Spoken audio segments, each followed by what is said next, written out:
अस्सलामुअलैकुम my YouTube viewers. मैं उम्मीद करती हूँ कि आप सब ठीक होंगे। आज मैं बनाऊंगी मज़ेदार चूरी, वो भी घर पर। तो चलिए इसे बनाना स्टार्ट करते हैं। यहाँ पर मैंने गंदम के दाल लिए हैं। ना ही बहुत मोटा होता है दाना और ना ही इसका बहुत बारीक पीसा हुआ दाना होता है। बिल्कुल पाउडर नहीं होता, बस दरमियाना होता है। इसे मैं छान लूँगी ताकि जो मोटा दाना है वो निकल जाए। 1 टीस्पून मैंने इसके अंदर अजवाइन डाल दी है। 1 टीस्पून इसमें सौंफ डाल दूँगी। 5 टेबल स्पून इसके अंदर मैंने घी डाला है। अगर आप कुकिंग ऑयल डालना चाहती हैं तो आपकी मर्ज़ी है, आप डाल सकती हैं। चूरी बनाने के लिए मैं आपको यहाँ पर टिप बताती चलूँ कि जब भी आप चूरी बनाएं तो उसके अंदर जितना ज़्यादा कुकिंग ऑयल होगा वो इतनी जल्दी चूरी बन जाएगी। 2 किलो मैंने दाल लिए हैं। इसके अंदर पानी हस्बे ज़रूरत डालूंगी और इसे आटे की तरह गूंद लूँगी। आटा तो नरम गूंदते हैं लेकिन ये थोड़ा सा हार्ड होना चाहिए सख्त। पानी इसके अंदर डालती जाऊँगी ताकि इसे हम आटे की तरह अच्छी तरीके से गूंद लें।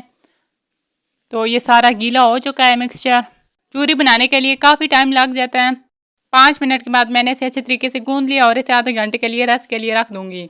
तकरीबन आधा घंटा गुजर चुका है और इस तरह से अब मैं रोटियां बना लूँगी। रोटियां बहुत ज़्यादा पतली और बहुत ज़्यादा मोटी नहीं बनानी है। अगर पतली बनाएं तो उसमें क्रैक्स पड़ जाएंगे और अगर मोटी बनाई तो वो अंदर से पकेंगी नहीं। तवा गरम हो गया है। इसके ऊपर मैंने 2 टेबल स्पून घी डाला है ताकि ये नीचे से लगे नहीं। इस तरह से हाथ से इसे सेट कर लूँगी। छुरी की मदद से दूसरी साइड पर पलट दूंगी ताकि ये दूसरी साइड से भी पक जाए।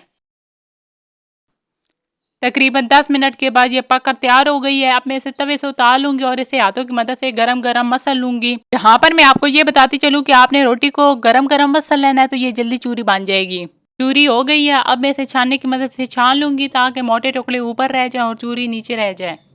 तो फाइनली चूरी हो गई है और ये जो मोटे टुकड़े रहेंगे इसकी रेसिपी मैं आपके साथ बहुत जल्द शेयर करूंगी।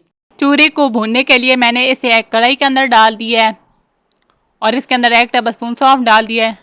1/2 टीस्पून मैंने इसके अंदर अजवाइन डाल दी है और इसे मैंने 5 मिनट तक भून लिया। अब इसे उतार लूँगी चूल्हे से और इसे मैंने एक बर्तन के अंदर डाल दिया ताकि ये ठंडी हो जाए।